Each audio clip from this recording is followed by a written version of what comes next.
Welcome, everyone, and thank you for joining us for this custom deep dive. Glad to be here. So for this exploration, we are looking at the mechanics of how we literally see and, experience the world. Yeah, it's a huge topic. It is, and to do this, we're drawing heavily on the textbook Introducing Intercultural Communication by Shuang Liu, Zala Volcic, and Cindy Galloy. Right. Excellent source material. Yeah, and there's this really thought-provoking quote from the British author Penelope Fitzgerald mentioned in the text that kind of sets our baseline for today. Oh, I know the one. Yeah, she wrote, quote, "To every separate person, a thing is what he thinks it is. In other words, not a thing, but a think." That quote, it really captures the core concept of human perception perfectly. It does. Because we often operate under this assumption that our eyes and ears are just, recording devices. Yeah. Like they're capturing a purely objective reality. Just a video camera in our heads. Exactly. But perception is actually a highly active, constantly evolving process.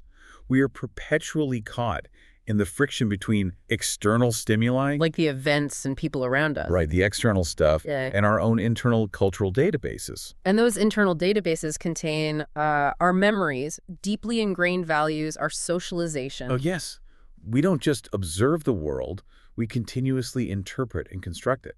So in this deep dive, we're going to break down the mechanics of that construction. Unpack how it all works. Right. We're going to examine the three distinct stages of perception, look at how our cultural filters color our social reality, and then analyze what happens when this process goes unchecked. The dark side, so to speak. Yeah, the authors spend significant time exploring how natural mental shortcuts can harden into ethnocentrism, stereotypes, prejudice, and racism. Because the journey from basic neurological processing to the complexities of global social dynamics, it's all deeply interconnected. So let's start with those mechanics.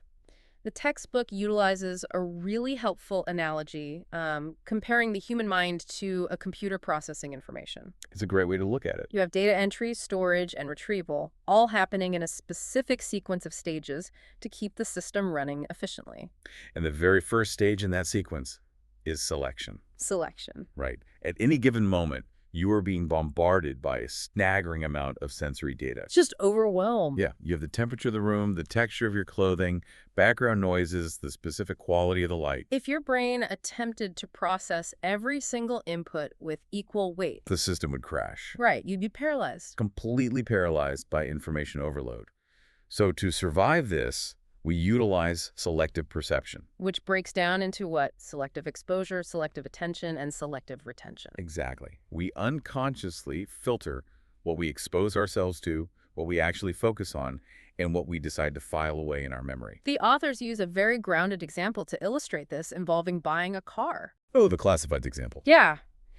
If you decide you need a vehicle and your absolute maximum budget is $6,000, your selective perception immediately recalibrates. It shifts instantly. When you open a website to browse listings, you only notice the cars priced at or below $6,000. The $80,000 luxury vehicles practically cease to exist in your field of vision. They're just invisible. And a week later, you will only remember the details of the cars that fit your specific criteria. Because your immediate need dictated the data your brain allowed through the filter. So what drives that filter? Well, the underlying mechanisms are heavily influenced by our cultural tendencies. The authors highlight three specific perceptual tendencies. Closure, familiarity, and expectation. Right. So closure refers to our brain's habit of filling in missing information to create a complete picture. Like connecting the dots. Exactly. If you look at a triangle drawn with dashed, broken lines, your brain doesn't process it as a series of disconnected line segments. It automatically completes the shape. It presents you with the image of a full triangle. Then familiarity dictates that we naturally gravitate toward recognizing patterns or objects we already know. And expectation. Expectation means that our brain often preloads reality based on what it assumes should be there. There is a famous optical illusion using text from the sources that demonstrates how powerful that expectation tendency is. It's a classic. It asks you to read a phrase placed inside a triangle. The text reads, "Rome was not built in one day." The word one is printed twice in sequence. Right, one day. But most people reading that for the first time will entirely skip the second one. They don't even see it. Because your brain is already deeply familiar with the phrase, Rome was not built in one day, so your expectation overrides the actual visual data hitting your retinas. Your brain literally edits the physical reality to match the internal expectation. That is wild. And that editing process is what leads directly into the second stage of perception, which is categorization. Okay, let's unpack this. How do we file all this data?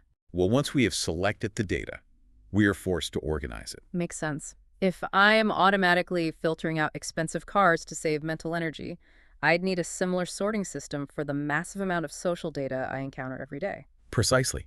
We group things, events, and people together based on shared characteristics. The primary goal of categorization is to reduce uncertainty and make our environment predictable. Because if we treated every single interaction as a completely novel, unprecedented event, We would be exhausted. yeah, Categorization is a necessary tool for mental economy. However, when we apply this sorting mechanism to human beings, the system inherently creates divisions. it creates an us versus them. Exactly. Yeah. We naturally divide the world into in-groups, the groups we personally belong to, and out-groups, the groups we do not belong to. The sources introduce a concept here called the outgroup homogeneity effect, which really shows the danger of relying too heavily on that mental economy. It's a major blind spot. It's our tendency to view the members of our own in-group as highly complex, diverse individuals, while simultaneously viewing the members of an out-group as fundamentally interchangeable. Or just all alike. Right. The implication there is significant. This mental shortcut lays the groundwork for pervasive bias. By maximizing the differences between our group and their group, and minimizing the differences among the individuals within their group. We strip out group members of their individual nuance. Yes, exactly. So after we have selected the data and categorized it, the third and final stage is interpretation or decoding. This is where we assign meaning to the data we've organized. And the authors stress that this stage is heavily dictated by our past experiences and our cultural background. Because the physical sensory act of perception is relatively uniform across the human species. The way an eye captures light or an ear captures sound waves is biological. But the meaning we attach to those sights and sounds is entirely a learned behavior. A great example of this from the text involves dining customs. In India, eating food with your hands is a standard, culturally appropriate behavior. Completely normal. But if you take that exact same physical action, fingers picking up food and bringing it to the mouth, and place it in the context of many Western cultures, it is frequently interpreted as a lack of manners. The physical data entering the eye is identical. But the interpretation of that data is wildly different because the cultural software processing it is different. Culture truly acts as the ultimate filter. It really does. Through the process of socialization, our culture teaches us the rules of the game, the rules of the environment. It defines what is considered polite, what is urgent, what is irrelevant. The text references the Sapir-Whorf hypothesis to demonstrate how deep this goes, right? Yes, this hypothesis argues that the specific language we speak actually influences how we categorize and perceive the world. So language isn't just a neutral vehicle for expressing our thoughts. No, the vocabulary and structure of our language shape the very categories of thought that are available to us. So if a language lacks a specific word for a concept or a shade of color, the speakers of that language might actually categorize and perceive that element of their environment differently than someone whose language has highly specialized vocabulary for it. Exactly. The authors provide several rapid-fire examples of contrasting cultural values that show how our socialization defines our reality.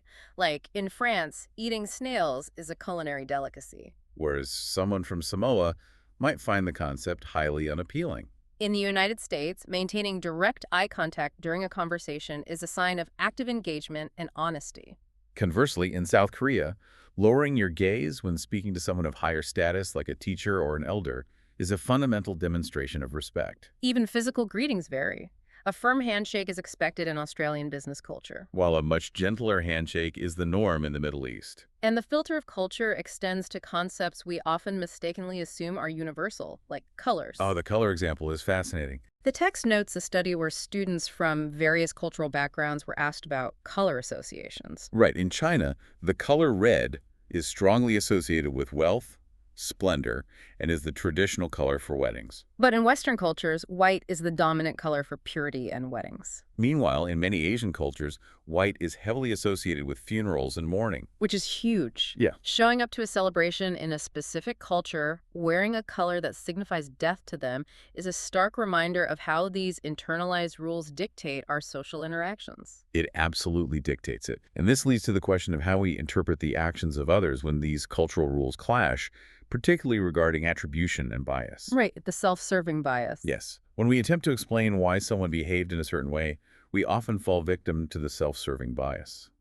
This is where the concepts of in-group and out-group categorization heavily influence our judgment. How so? If a member of our in-group exhibits negative behavior, we generally attribute that behavior to circumstantial factors.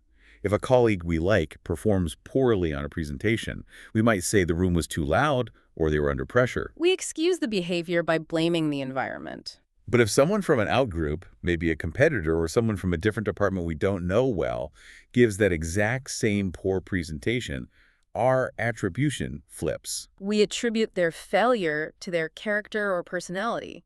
We might conclude they are just bad people, or incompetent, or lazy. Conversely, if an out-group member achieves something highly positive, we tend to attribute it to luck or a situational advantage. But if our in-group achieves the same success, We view it as undeniable proof of our inherent talent and hard work. We consistently interpret the data in a way that protects and elevates our own group. this tendency to stack the deck in our own favor brings us to the darker consequences of these perceptual mechanics. What happens when it breaks down? When the natural process of categorization is left unchecked, it evolves into ethnocentrism, stereotypes, prejudice, and racism. Starting with ethnocentrism, the textbook defines this as the tendency to view your own culture as the absolute center of the universe. It becomes the default, unquestioned standard by which you measure and judge all other cultures. And the authors point out that high levels of ethnocentrism create what is called communicative distance.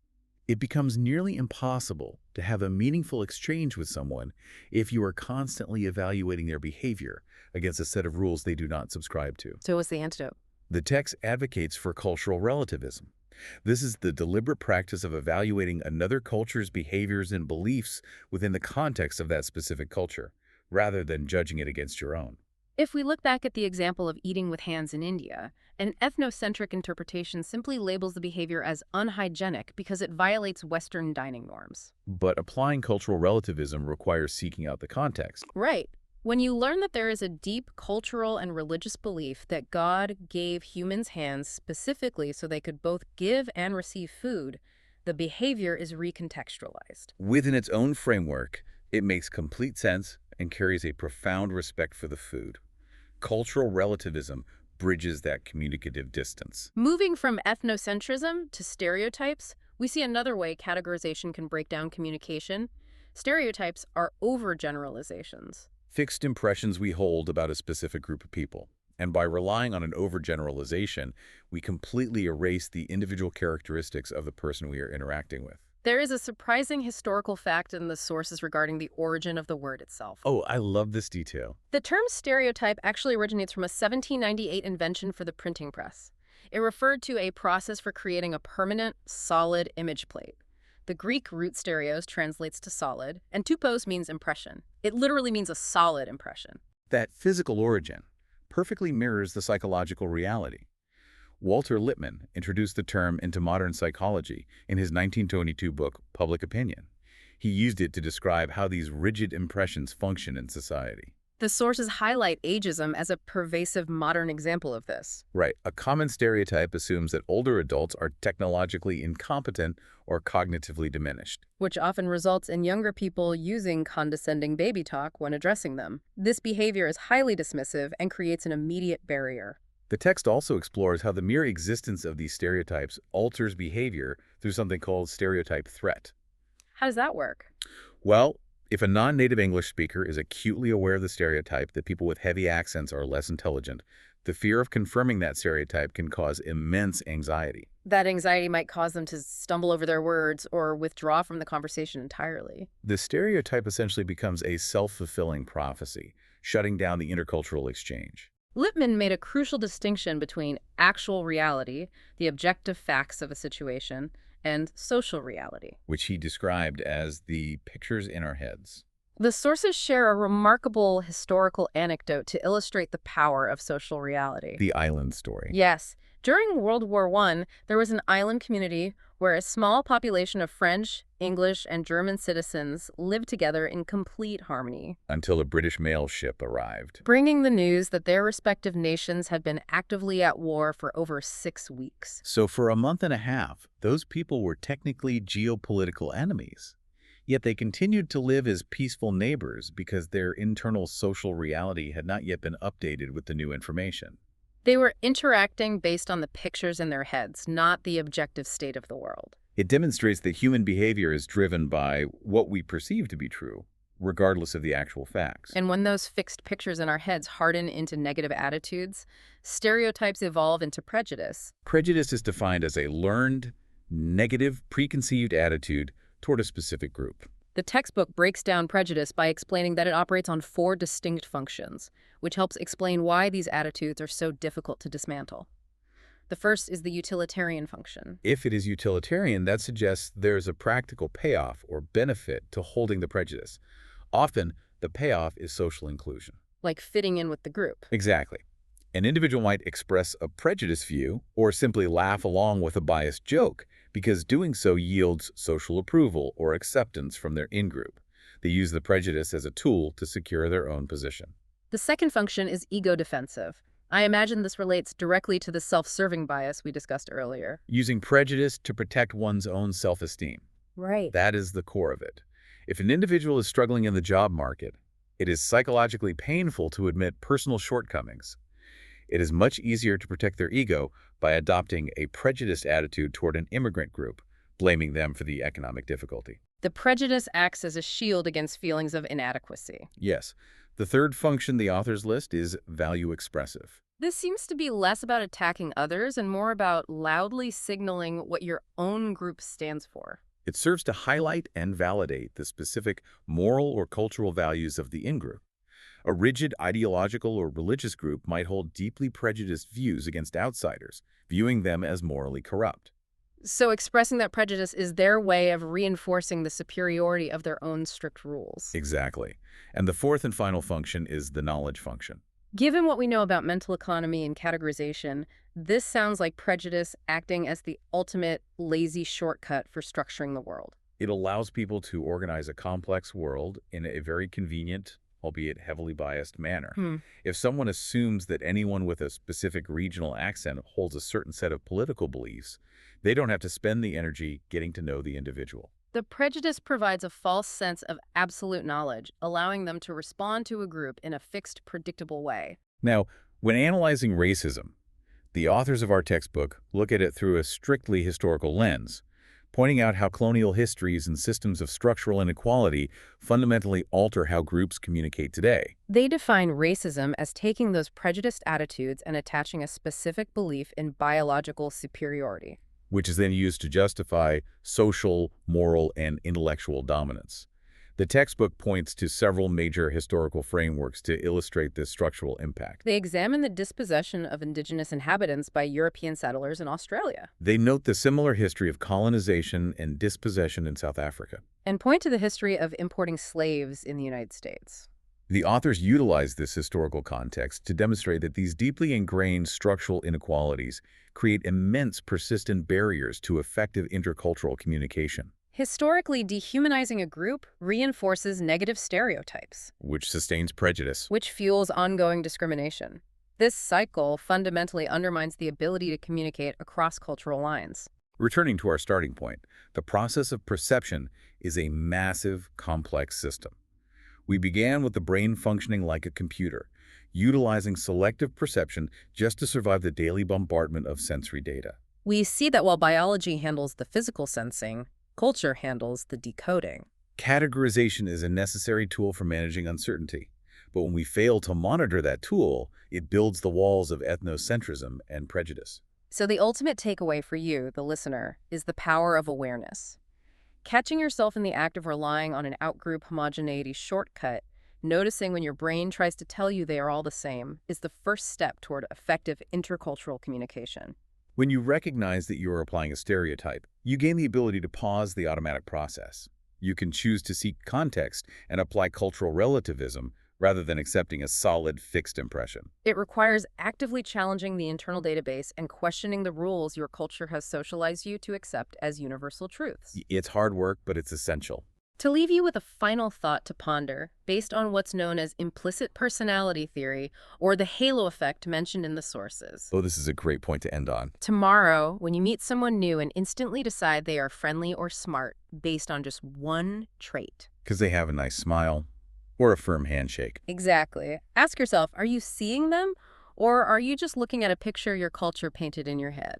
It is an essential question to ask if we want to navigate a diverse world with genuine understanding. Thank you for joining us on this deep dive into the mechanics of perception and the power of the cultural lens. Keep questioning those internal filters, and we will see you next time.